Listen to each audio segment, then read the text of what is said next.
welcome back to another week of Behind the Lens. I'm Debbie Elias, film critic, creator, and host of Behind the Lens, where we go behind the lens and below the line with those movers and shakers, the film and TV makers, the producers, the directors, the writers, the actors, the cinematographers, production designers, costume designers, film editors, sound mixers, VFX gurus, composers, stunt coordinators, and more. You name it, and you know I'll talk to them.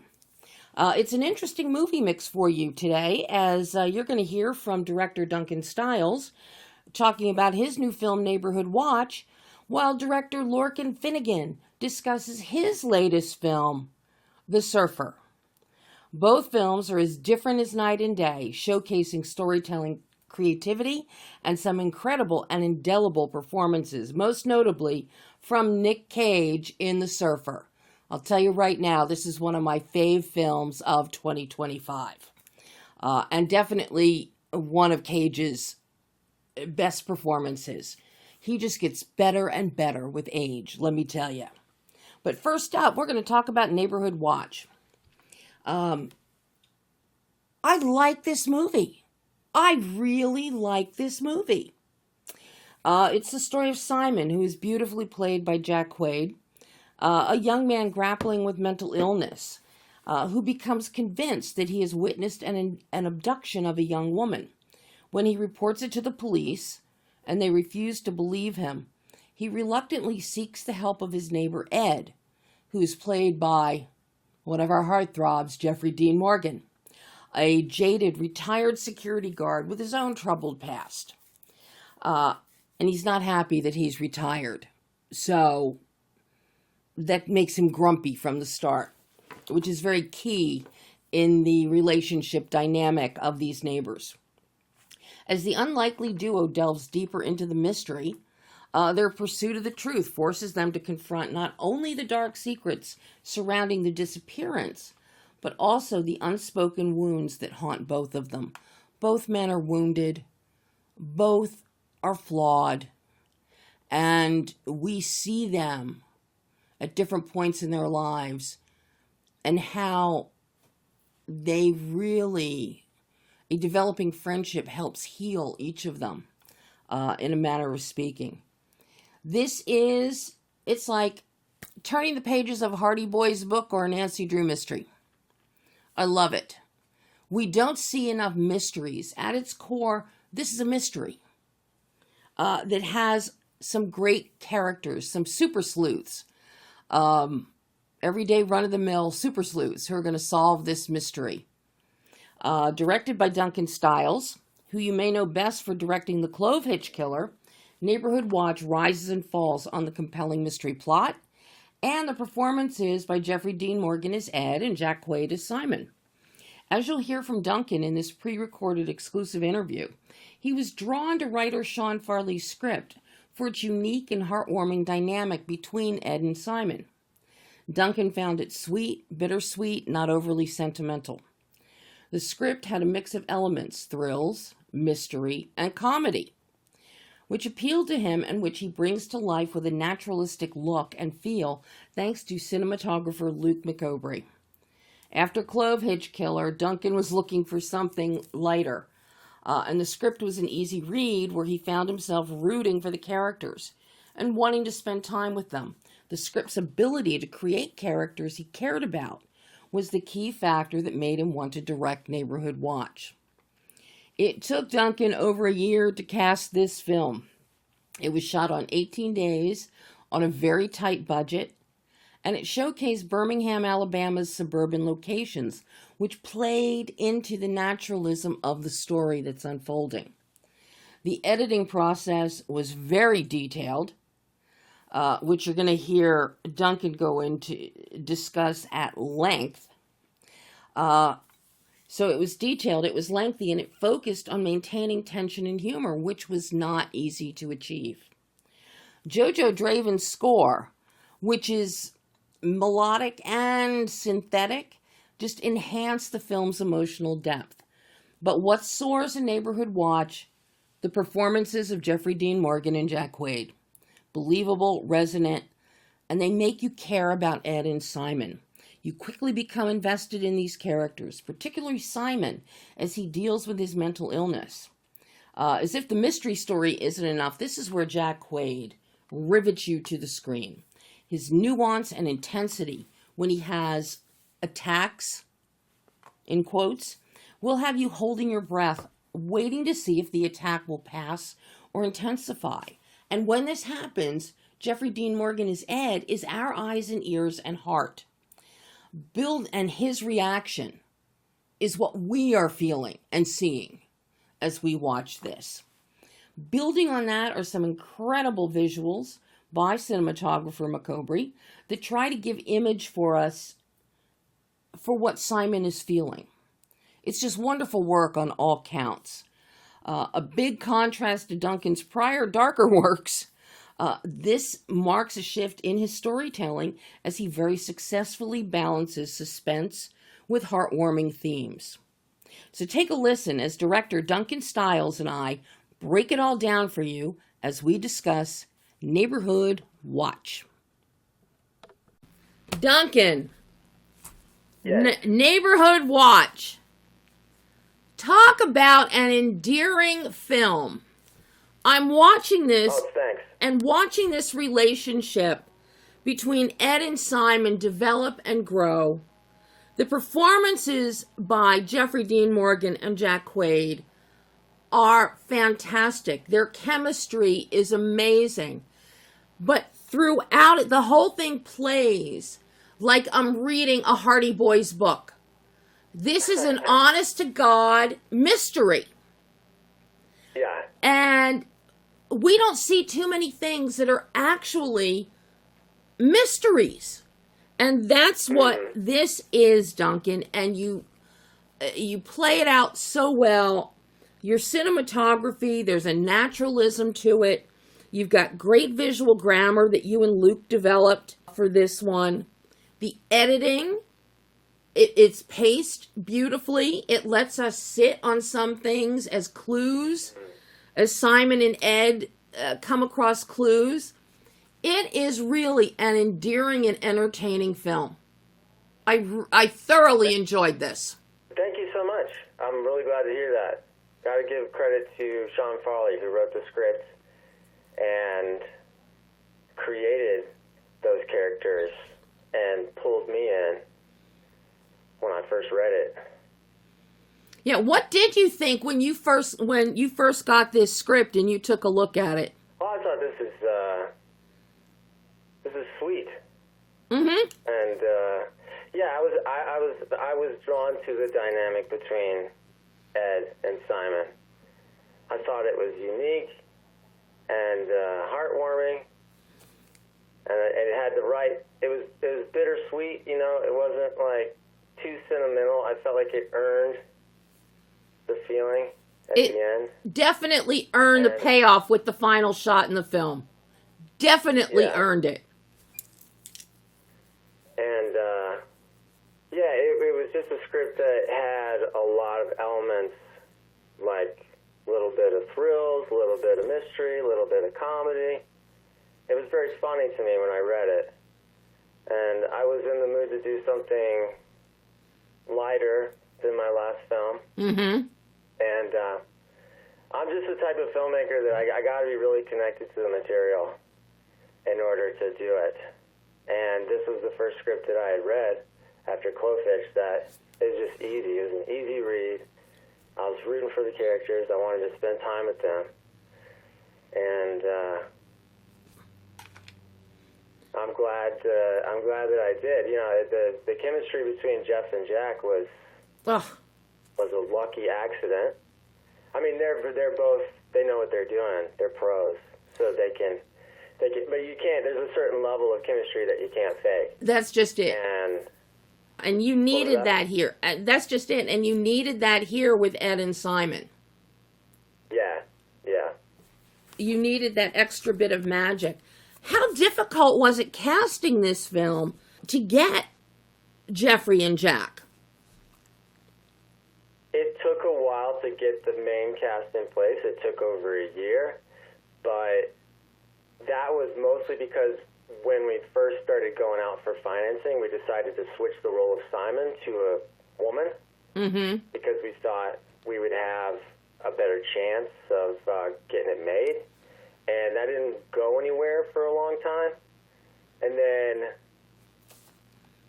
I had known Jack. I met Jack after I made Clovehitch because he was a fan of the movie. So I just naturally thought of him, sent it to him. Around the same time, we sent it to Jeff, and they just happened to both be fans of my last movie and have had worked together before, which was a plus.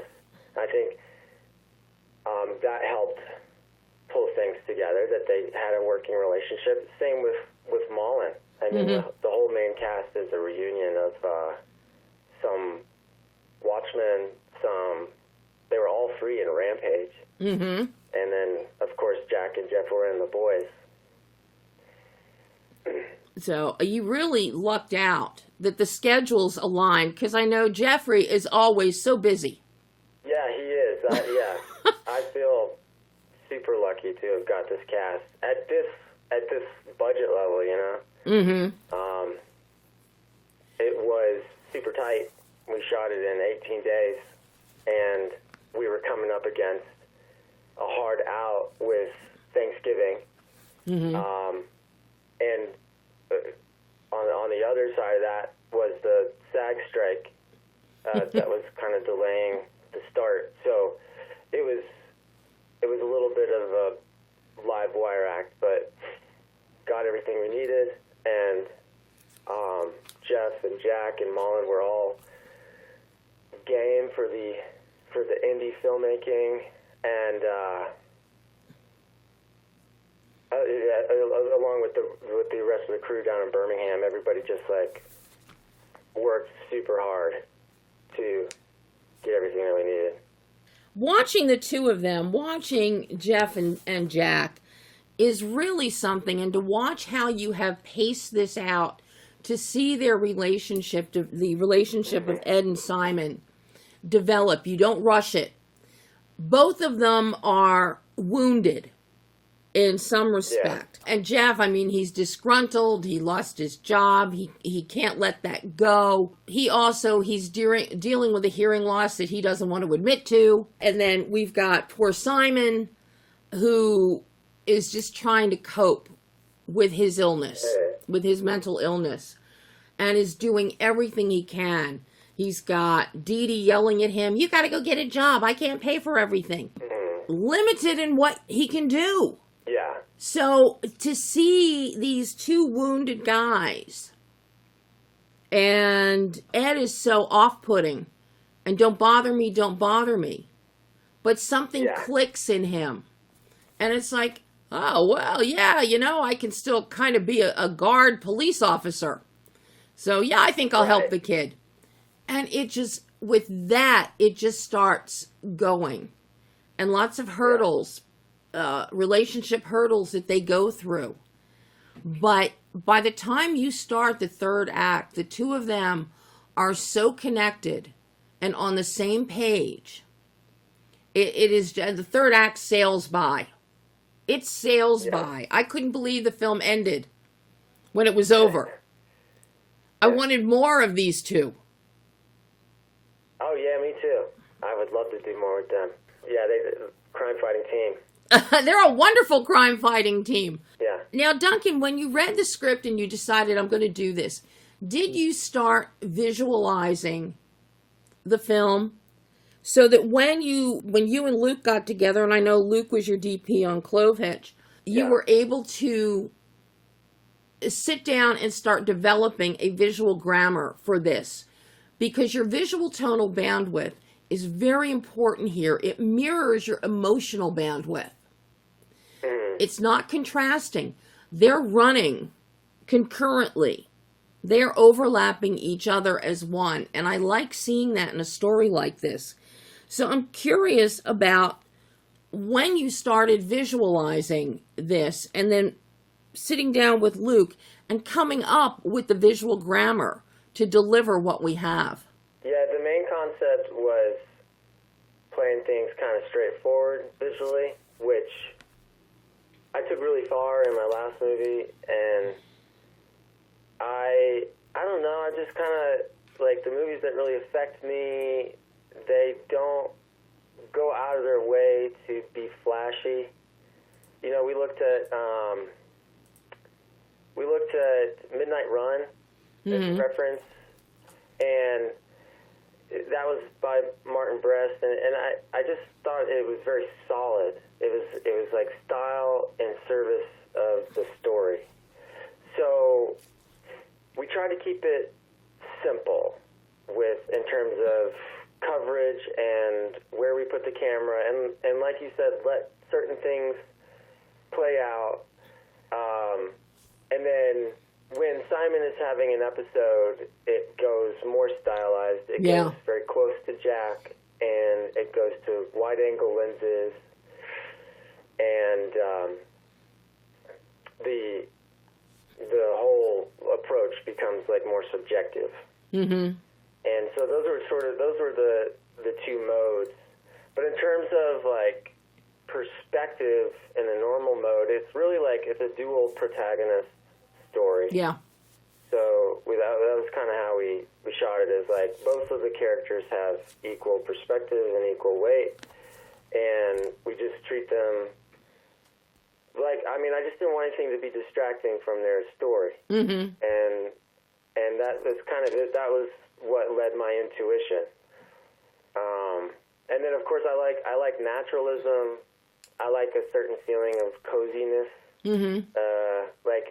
Like a world that you sort of want to hang out in. I like craftsman houses and old suburban neighborhoods. Mm-hmm. I like the feeling of middle America and flyover country, and sort of like an Archie comic book where you go outside and you're likely to run into somebody that you know. Mm-hmm. That's my general sensibility. But a lot of it was determined by what was available. You know, I'd never been to Birmingham before. I had three and a half weeks to find all the locations, and so some of it was in God's hands, so to speak. And I was very pleased with the way that it came out, given the limitations. The location is fantastic, and you achieved, you like the suburban, the craftsman houses, the ones that really were built in post-Korea in the 50s and the 60s. Mm. And that's exactly what you have here. And these characters, this is where you would expect them to live. Because neither one, they're not upper middle class. They're probably not even making middle class earnings. Definitely Ed's not anymore. And poor Simon, short of maybe getting money from the state, he's just got what his sister makes as a hairdresser. So the location is perfect, and it is exactly what you just described as what you like for a look. So you achieve that. And to find something like Birmingham, and you get that great abandoned lot, which works so well, and it's a nice contrast to the homes, to the residential streets. So every small town, Midwest, down south, back east, those suburban neighborhoods that have been around forever, they're going to have an empty, broken down lot, abandoned lot, like what we see, right next to nice little family homes. So your location, you did a great job finding this and then showcasing that and working with Luke. We really get a great sense when we're inside, especially inside Ed's home. We feel that suburban life, that 1960s almost suburban life, which fits in with why I felt like I was reading a Hardy Boys book. Yeah, well, good. I'm a big fan of the Hardy Boys. There's something really charming about it. And I got to give credit to Adam Pruitt, the production designer, who, like everybody else, had not enough time and not enough money, but he pulled a team together and was able to fine-tune the world in the direction of what you're talking about, with like really really creating that sense that Ed is like a relic of the past. Mm-hmm. You know. Yeah, you see that with what's on the really, walls. Not really relevant to society anymore. Yeah, I mean, you see it with how his house is decorated, the chair he likes to sit in, the stuff on the walls. He likes to drive. Yeah. So you really put us into, you created this world, and you really immersed us in it. And because of the nature of the straightforward lensing that you and Luke did, it feels like we are right there with them. Mm-hmm. We are going to the DMV, trying to get information. We are going to that abandoned lot. We are walking down the alley. We are looking for clues in the street. It's not voyeuristic. We are right there with them. And a lot of that, while you go straight forward with your shooting, there's some nice play. Luke has some nice play with the focal length when you've got foreground and background with Ed and Simon. Yeah, and a two-shot. And I love, you got the foreground and background, and there's adjusting with focal length depending on who is actually opening their mouth or saying something of importance at that moment. And you've got beautiful dutching in the third act when Simon comes rushing in to save Ed. That was gloriously shot, Duncan. Gloriously shot. Thank you so much. And you even have nice blood work. I have to tell you, nice blood work in this film. Oh, great. You know? Yeah, it was supposed to be a lot more.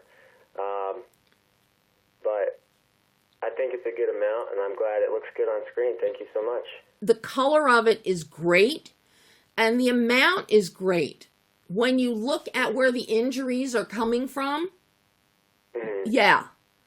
anything else I think would have been overkill. So sometimes having a limited budget, because blood isn't cheap, having a limited budget can be a help to you when you have to scale back on something. Oh, for sure, yeah. This was all about embracing constraints. Yeah. And making the most out of what we had, and using limitations as an opportunity. I went into it with that mindset. Well, that was a good mindset to have, and you used it to your best advantage. Now, how challenging was the editing on this one? Because you really wanted to keep that mystery going. You needed to build up tension, but you also have comedy that comes from the conversations between Ed and Simon. A one-liner here, a comment that, okay, Simon doesn't understand, or something Simon says and Ed doesn't understand it, and you get these great quizzical looks. And you really want to sit on those, but you don't want to sit too long. So I'm curious about your editing process and the challenges that you and Cody had. Well, as with all feature edits, after seeing the initial cut, I wanted to kill myself. But I'm experienced enough at this point to know that that's normal. And then there was just like a month of going through the takes, and that was probably the most enjoyable part of the whole thing for me, was just feeling it out scene by scene, and getting, making myself laugh. Because I shot the movie, and then I took a couple months off, and so when I came back to it, I had an assembly, and I had a little bit of a fresh perspective. So I could go through it with Cody scene by scene, and just kind of make it work for us. And then once we got through a whole rough cut like that, we did a test screening, and that went very well. That was like a friends and family screening, and that showed me some more stuff to fix. And then there was some helpful feedback from the producers about switching takes here and there, and getting more subjective with Simon's episodes, bringing those back a little bit throughout the movie. So it was collaborative, and it was mostly intuitive. I'm an editor myself, That's what I do to make most of my income, freelance editing. So it's just really like being in touch with my own reaction to the material. Mm-hmm. Well, it definitely worked. Your collaborative efforts there worked. The performances are so good. Like, yeah. It's like I went into this thing knowing that we were kind of up against it in terms of the challenges, but I knew that I had a great script and I knew that I had great leads, right? And so I couldn't mess it up too badly. And those guys, like, they know what they're doing. They delivered. And so just having that to work with, it's like I'm already ahead of the game. They did a great job. Yeah, they did. And especially, kudos to Jack. When Simon has his episodes, they are so heartbreaking. And the intensity that Jack brings to that. And then, because that's where the camera work gets different and stylized. And Luke really, when he, pushes in on with an ECU, it's just amazing and it's heartbreaking. And it just makes you love these characters even more. Yeah. Yeah. Jack made himself very vulnerable and he put a lot of trust in me and I'm thankful for that. Yeah. Amazing job. Very different than what everybody's seeing him doing now with Novocaine. Right. Now, another element of this film that you did not overlook is your score. Working with Jojo Draven, what were you looking for as a musical undercurrent here? Well, that is a big question.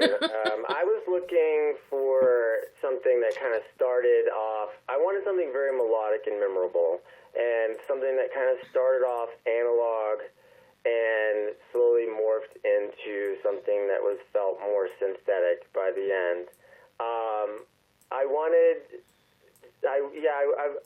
It was like a tall order, and JoJo, given the amount of time that she had, did a great job. But the key thing was melody and having like clear themes, and then like an underbed to the tense sequences that would tie them together, and then in the end having something that enhanced the emotion of it without being like overwhelming or cheesy. And I think that she nailed all that stuff. There's nothing cheesy about the score. So don't worry yourself. There's nothing cheesy about it. It fits this whole vibe. It fits the suburban vibe. It fits Ed and Simon. It's not jarring. It doesn't go against type that you have created with this partnership. Yeah. No, it works really well. The whole package works really well, Duncan. So I've got to ask you, Neighborhood Watch is obviously the other side of the spectrum from Clove Hitch. What did you learn about yourself as a filmmaker in making Neighborhood Watch? Because it is so different than what you have previously done. What did you learn about yourself making this film that you can take forward into your future projects? Well, I think I like to please an audience, and I like the people to come out of movies feeling good. And I was in a particular place with Clove Hitch. I was a little bit mad at the world, and just feeling a little bit, I don't know. I wanted to capture something really dark, like dark in a way that I hadn't really seen before. And with this one, I was more about, I've got kids now, and I want to just make sure that I'm not making things worse, that I'm putting things out there that are hopefully making the world a better, more positive place. And I still love suspense. Like the scripts that I'm writing, the projects that I'm interested in, they're all like thriller and suspense. So I kind of feel like I'm gonna go sort of like back and forth on this tone-wise with the projects that I do, because I still am interested in darkness. But with this one, it was just like I needed to do something that was like about the power of relationships. And I've been through so much with, I've learned so much from being a dad, and being a husband. I've learned so much about relationships, and I think it's a very helpful, it's a very powerful antidote to a lot of what ails the world. Just connecting with the people around you. Mm-hmm. Yeah. That is exactly what Neighborhood Watch does. We have two neighbors who never spoke, never knew each other. We see them come together and see a friendship build. And I love the fact that this friendship, it fills a void in each of their lives. Simon has no father figure. Ed has no one because he's so grumpy. And the two of them, it's like they fill a need in each other without them realizing it. Of course, I think there is a moment of realization on Ed's part as we get into that third act, because Jeffrey's got some great knowing facial expressions that Luke picks up on the camera just beautifully. But you turned out a really wonderful, heartwarming, entertaining, enjoyable film. I love it, Duncan. Oh, thank you so much, Debbie. That means a lot to me. It was a journey. It was an experience, and it's really nice to hear that you connected with it and that you enjoyed it with it. I really appreciate that. Well, now having seen two completely different styles from you, I can't wait to see what you bring next. Cool, yeah, me too. I got some stuff coming down the pipe, hoping to keep the momentum going here and not have such a long gap on my next movie. But it'll definitely be more mystery and suspense and good characters. Yeah, and that's the heart of this one, are your characters, Duncan. Yeah. Well, I can't wait to see what you do next. Job well done with Neighborhood Watch. Appreciate you. Thank you so much, Debbie. And thank you for taking time to talk with me about the film today. This has been wonderful. My pleasure. Bye. And that was director Duncan Styles talking about Neighborhood Watch, which you can watch right now on various streaming platforms. And now we're switching gears, hitting the western coast of Australia with the sun and the surf and the sand, with director Lorcan Finnegan, Irish director Lorcan Finnegan, mind you, with The Surfer. A total mindfuck and a batshit brilliant performance by Nic Cage. Needless to say, I love this movie. A psychological thriller directed by Lorcan, written by Thomas Martin. It's a story of a man called the Surfer, played by Cage, who returns to the idyllic beach of his childhood surf with his son, who is played by Finn Little. Yellowstone fans, you're going to love it. It's a small role, but seeing Finn grow after his role as Carter on Yellowstone, get ready. And considering that Finn is Australian, you're going to see him in his natural element. But I digress. The surfer's desire to hit the waves is thwarted by a group of locals led by Scally, who is maniacally played by Julian McMahon. Their mantra is, don't live here, don't surf here. Humiliated and angry, the surfer is drawn into a conflict that keeps rising in concert with the punishing heat of the summer and pushes him to the breaking point.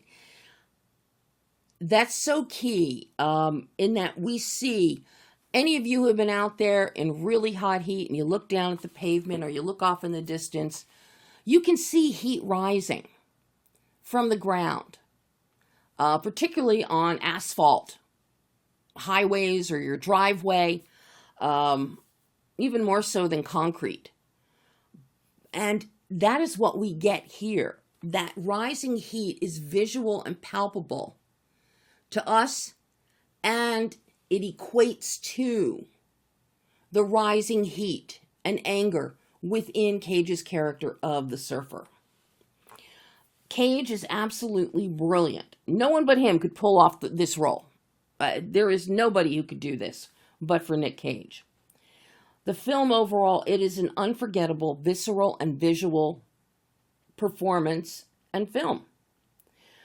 a psychological thriller that emphasizes color, lighting, and incredible camera work to create a nostalgic, hypnotic atmosphere that is contrasting wide open landscapes of, not really landscapes, but seascapes.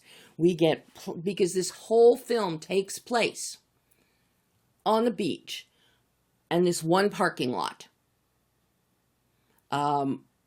So there are moments when cinematographer Radek Ladzik will pull back and we get a panoramic vista of the beautiful sea with the surf, the white frothy curl of the surf as it breaks, the beating down sun, the blue sky, the blue water, the white sand. It is a visual, sumptuous feast. Uses close-ups to reflect the surfer's mental state. And it's just gobsmackingly lush and gorgeous. Particularly that super saturation of color and the sun as it reflects off the pristine blue waters and the white on white sand. It really is. It is a visual delight. It is not traditional, but it is a light, bright experience. And I can't recommend it highly enough. Now, as you're going to hear Lorcan discuss, the script, initially only a few pages, evolved into this tale of a man's emotional journey, stripped of his material possessions and ultimately his sanity. The score enhances the dreamy, nostalgic feel. The composer is Francois Tétaz, and I like the score. I really like the score. And then because this takes place around Christmas, peppered in the background, and this is kudos to the sound mix, and the sound design by Asa Hand.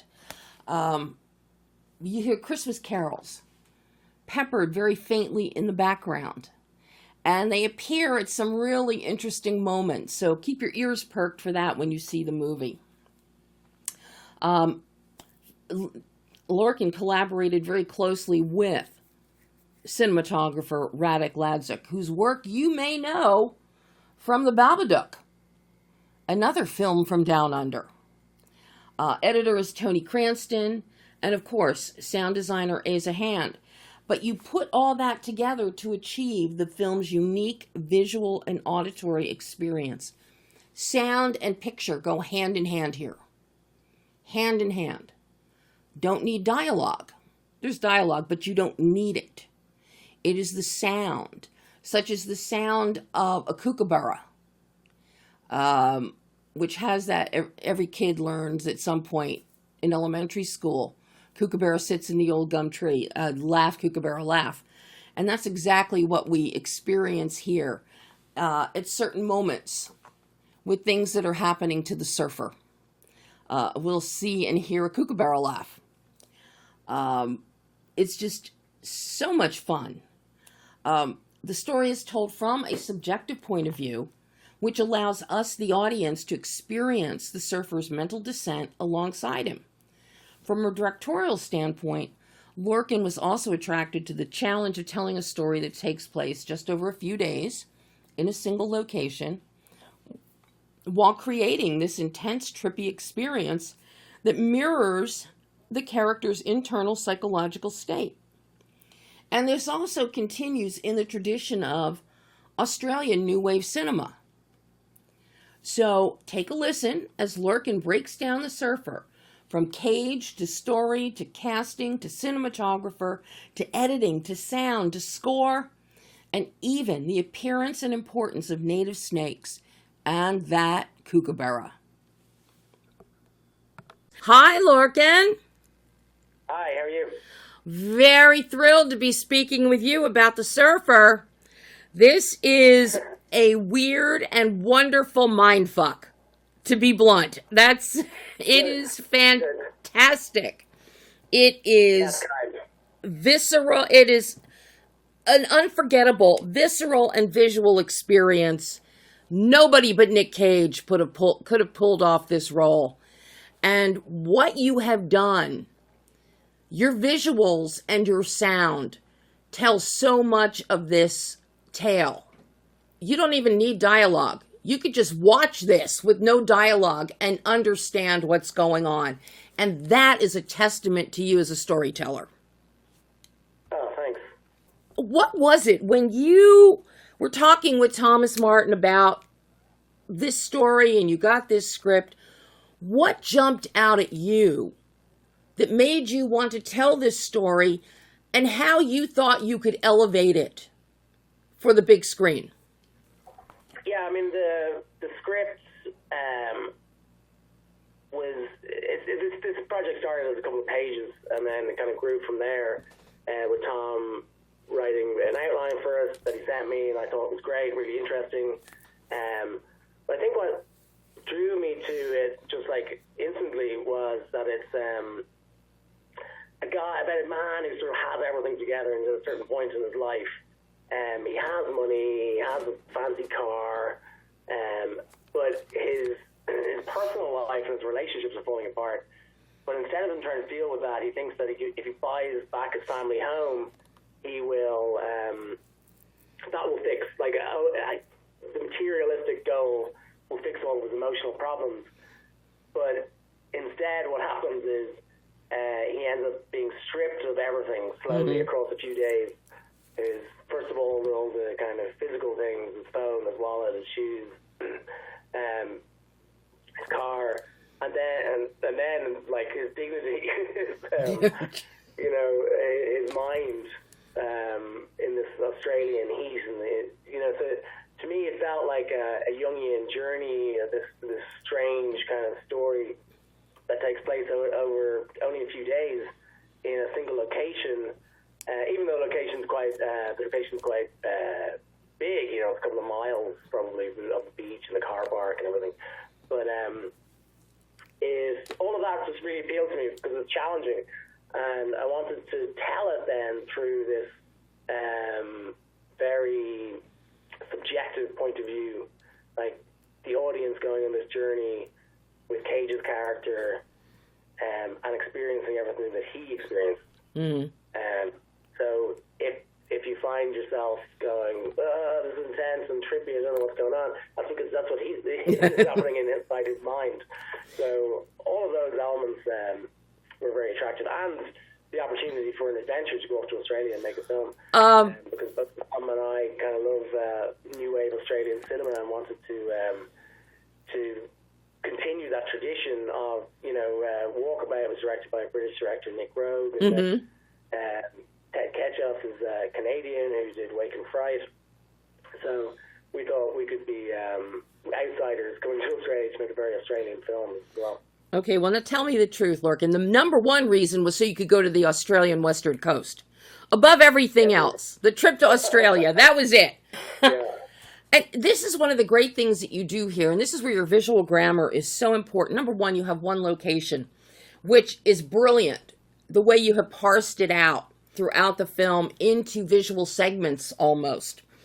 But working with your cinematographer, Radek, who you've worked with before, and who I first took note of with the Babadook years ago, what the two of you have done with super saturation, the blown out sun, the use of color, the white yellow of the sand, the bright yellow of the sun, the blue sky, the blue water, the creamy white curl of the surf as it comes in, and punctuating the yellows and the blues with reds of the Bay Boys, most notably with Julian McMahon's character and his hooded whatever beach cover-up. And then you give us this great contrast between the wide open world with these beautiful panoramic shots of the ocean, but then you're getting incrementally closer with your ECUs till they're extreme ECUs. The more into madness that Cage's character goes.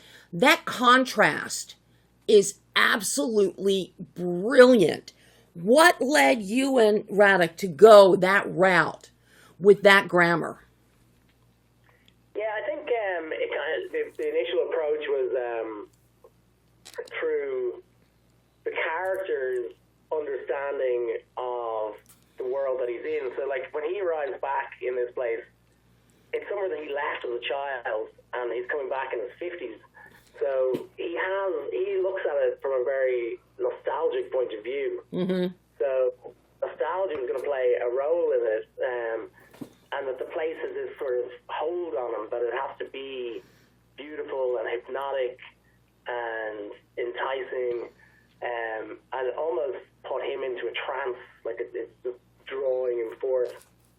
And so that was sort of the approach into, okay, let's make it feel like that and have this sort of, we're going to be shooting outside in Australia. Nearly all the scenes are exterior. So we started out with that as the basis. We knew, okay, we've got blue skies, hopefully. We've got this kind of greeny yellow bush behind the car park.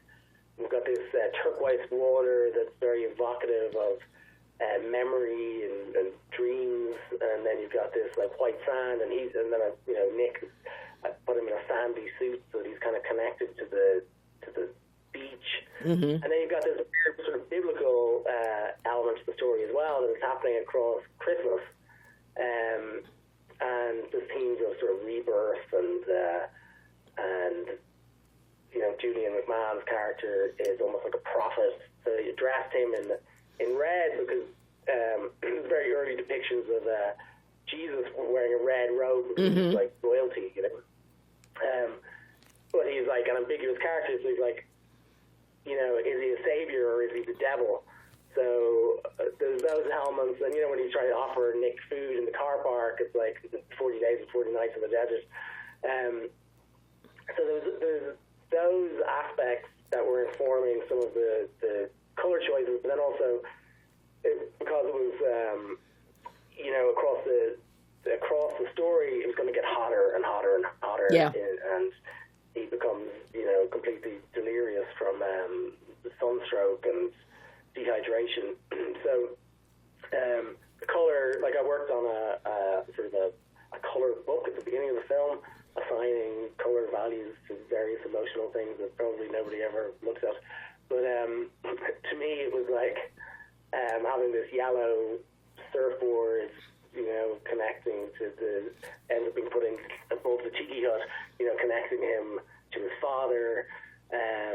Even though the brochure is yellow, but connecting him to the home that he wants to buy back, and then using these colors to push the temperature, like a lot of reds and burnt oranges and kind of browns, and we use then like in-camera techniques, like using flame bars underneath the camera to create more heat distortion, and we use these T-vintage Panavision lenses to create a lot of like lens flare, which to me always feels very much like you're looking into the sun, and your vision is being distorted, and it creates an abstraction as well, because things aren't objective, then they're being distorted by the actual lens itself.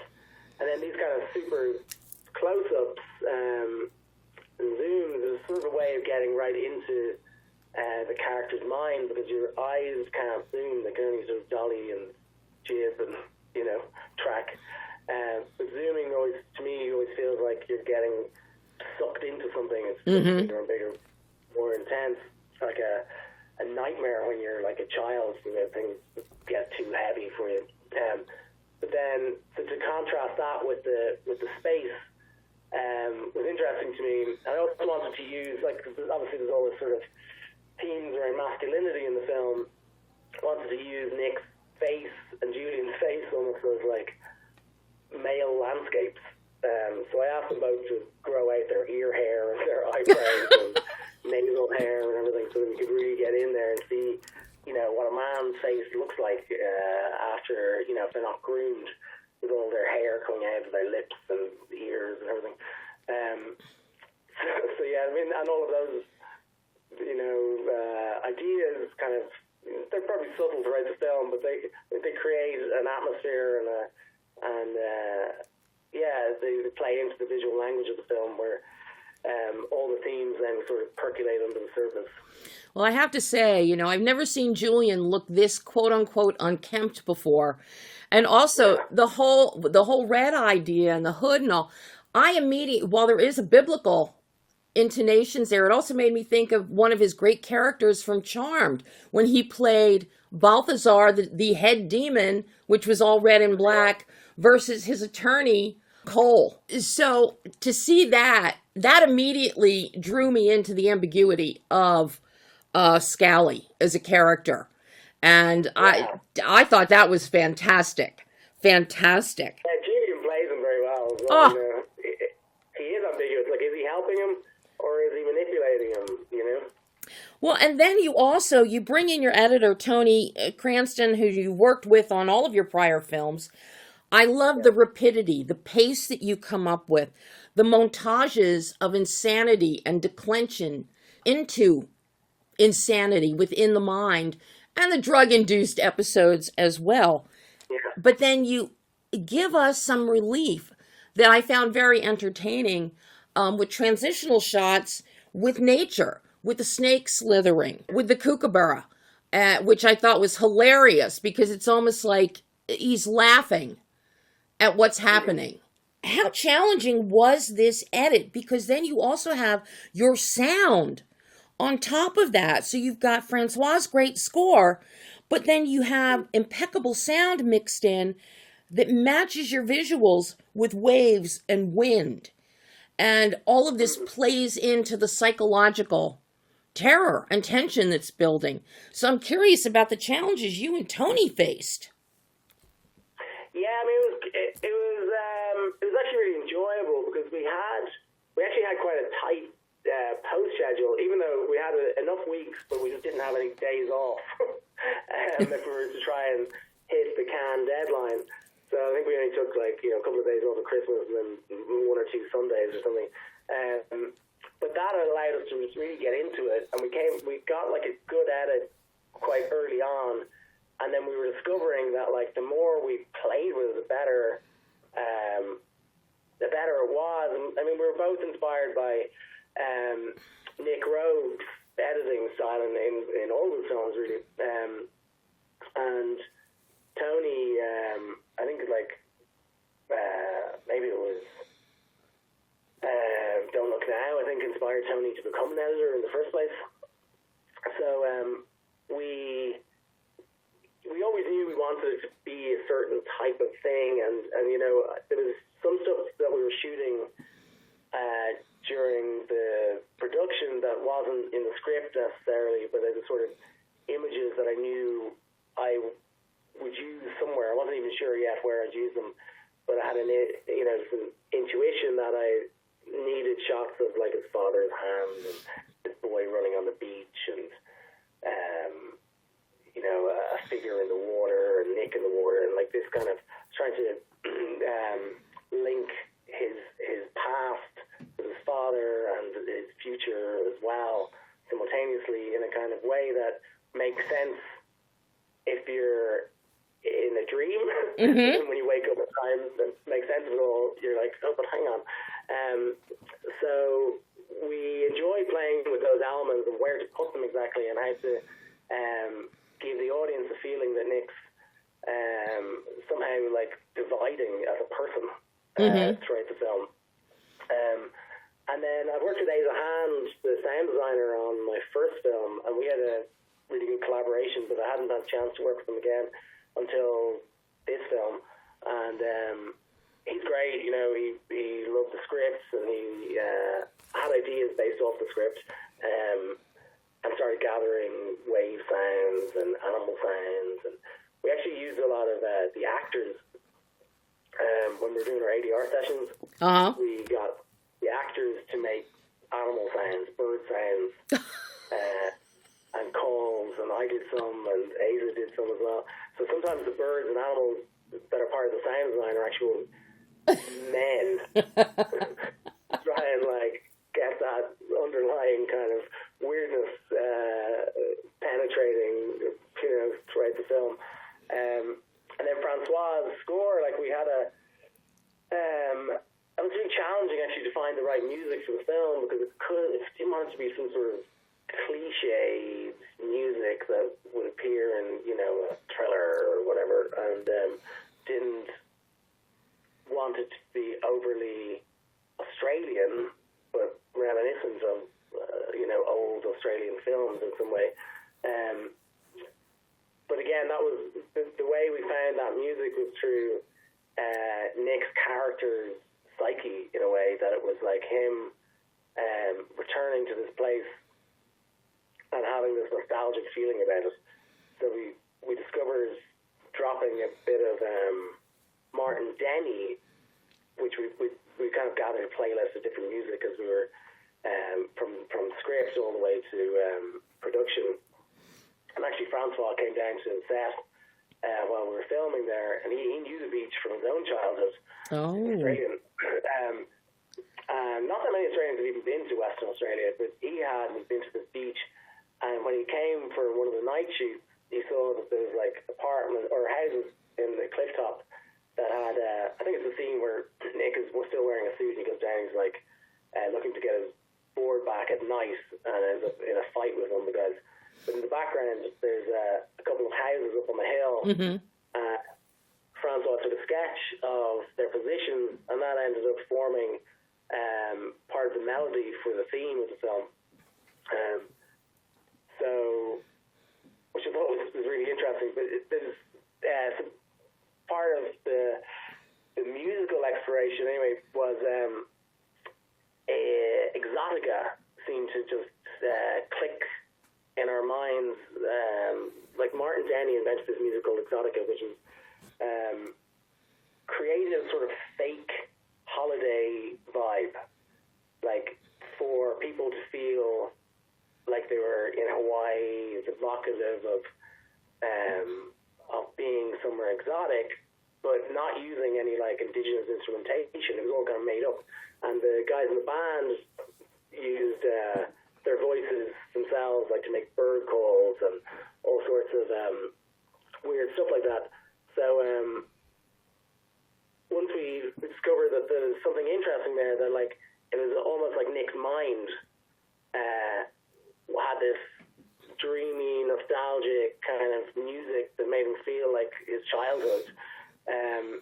Once we discovered that, that's shaped the whole score of the film, really. Lorcan, thank you so much. Brilliant job, and I hope we get to chat again in the future. I hope so too. Thanks a lot. That was director Lorcan Finnegan discussing one of my must-see films of the year, The Surfer. And you can see The Surfer for yourself in theaters right now. In theaters. That's where it's showing. That's where you want to see it, to really get the full visual and emotional experience. It's just fantastic. And after I screened it at a pre-release screening, I have gone back to the theater to see it again because it is just such an immersive and enjoyable experience. So that is all the time we have today. Join me again next week for more entertaining, hopefully entertaining, and informative cinematic discussion. So for now, I'm Debbie Elias. This is Behind the Lens.